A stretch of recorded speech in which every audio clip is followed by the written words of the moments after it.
Hey guys, welcome back to Walk with KB. So today I will show you how to make a cardboard holder. You can use it in office, for school or at home.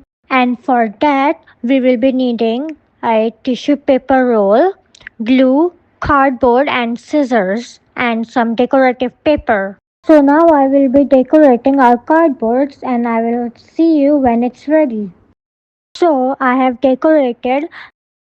Now, as you can see, I have there's some tissue paper roll and I have some marks on it. So I'm gonna cut it so that we can put our stationery in it.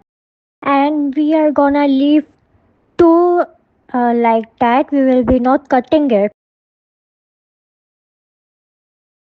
And now let's set our stationery in it. Okay, this one does not fit.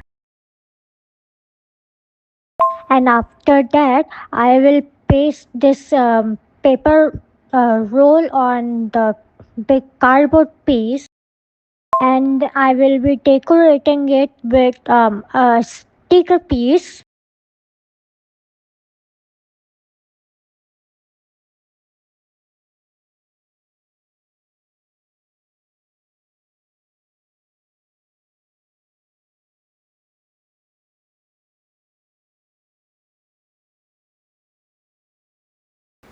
It's ready now. See ya.